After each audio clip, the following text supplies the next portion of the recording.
আসসালামু আলাইকুম। Hi everyone, welcome back to my new video. আমরা সেদিন গিয়েছিলাম মিলিটারি মিউজিয়ামে একদম বিকালের দিকে, মানে সূর্য ডুবার আগ মুহূর্তে।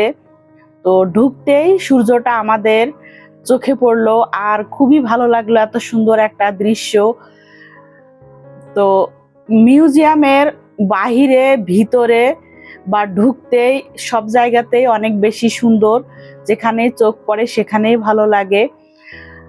তো মিউজিয়ামের মধ্যে আসলে আমাদের যে মুক্তি যুদ্ধের সময় যে সমস্ত জিনিস অস্ত্রপাতি ব্যবহার করা হয়েছিল বা কিভাবে যুদ্ধটা হয়েছিল সেই জিনিসগুলোর আসলে কিছুটা ধারণা পাওয়া যায় মিউজিয়ামের ভিতরে ঢুকলে।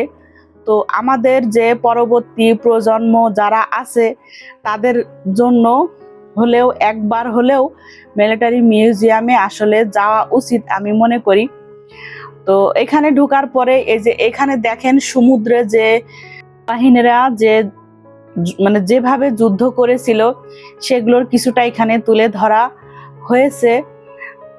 তো ওই জিনিসগুলাই আসলে এখানে সুন্দর করে রাখা আছে বা দেখানো হয়েছে। আর এইখানে মানে পুরা মিউজিয়ামটা আসলে অনেক বড়, মানে পুরাটা ভিডিও করে দেখাতে গেলে আসলে ভিডিওটা অনেক বেশি বড় হয়ে যায়। তার জন্য আমি একটু শর্ট করেই এখানে ভিডিওটা করেছিলাম। আর এইখানে যে সমুদ্রের ভিতরে পানির নিচেই যে যুদ্ধ হয়েছিল সেটাও কিন্তু এখানে দেখানো হয়েছে। এখানে আবার দেখানো হয়েছে যে একদম সমুদ্রের পানি এসে পায়ে লাগছে এরকম একটা। আর এখানে যে মানে যে ডুবুরিরা আছে পানির নিচে সেটাও কিন্তু দেখানো হয়েছে।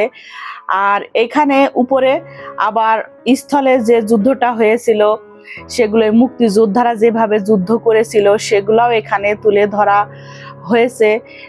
যে ওই সময়কার যে গাড়ি, ওই সময় যে অস্ত্রগুলো ব্যবহার করা হয়েছিল সেগুলা, তারপরে মুক্তিযোদ্ধারা যেভাবে যে রেডিওতে তারা বলতো সেগুলা, তারা কিভাবে ক্যাম্পিং করতো সেগুলা, মানে সব কিছুই এখানে তুলে ধরা হয়েছে। যে মাথার উপর দিয়ে তারা এইভাবে মানে গুহা করে যে যুদ্ধ করতো সেগুলোও দেখানো হয়েছে এখানে। মানে ওই পরবর্তী প্রজন্ম যারা তারা কিছুটা হলেও ধারণা পেয়েছে। আর এখানে ম্যাপে পুরা বাংলাদেশটাকে তুলে ধরা হয়েছে, বাংলাদেশের যে উন্নয়ন হয়েছে পূর্বাচল সেটা দেখানো হয়েছে এখানে। তো সবকিছুই আসলে এখানে তুলে ধরা হয়েছে। তারপরে ভাঙা খুলনা পদ্মা সেতু যে উন্নয়ন হয়েছে সেটাও এখানে তুলে ধরা হয়েছে। এটা আসলে অনেকে জানে, অনেকে জানে না যে জিনিসগুলা, সে জিনিসগুলা এখানে আছে। ওই সময় আবার আকাশপথে যে হেলিকপ্টারগুলো ব্যবহার করা হয়েছিল সেগুলাও এখানে আছে। তারপরে বিভিন্ন ধরনের যে যুদ্ধের সময় যে কামানগুলো ব্যবহার করা হয়েছিল সেগুলো আবার এই যে বাহিরের সাইডে রাখা আছে। মানে বাহিরের পোর্শনটাও বেশ সুন্দর, মানে অনেক খোলামেলা, মানে গেলে আসলে এখানে গেলেই ভালো লাগে। ঢুকতে যে চারপাশে যেরকম সুন্দর ভিতরেও তেমন সুন্দর, আবার বের হওয়ার সময়ও বেশ সুন্দর করে সাজানো, সবুজ ঘাস দিয়ে রাস্তাগুলো সুন্দর করা। এখানে আবার দেখাচ্ছে ঘুরতে ঘুরতে ক্লান্ত হয়ে গেলে বসারও সুন্দর জায়গা আছে। তো যেহেতু আমরা বিকালের দিকে গিয়েছিলাম, আমাদের ঘুরতে ঘুরতে সন্ধ্যা মতো হয়ে গিয়েছিল, তো এখানে আমরা আবার একটু রেস্ট করে তারপরে তো খাওয়া দাওয়া তো করতেই হবে। খাওয়া দাওয়া না করলে তো ঘোরার স্বাদ পরিপূর্ণতা পায় না। তো এখানে ফুচকা খাওয়া দাওয়া করা হলো।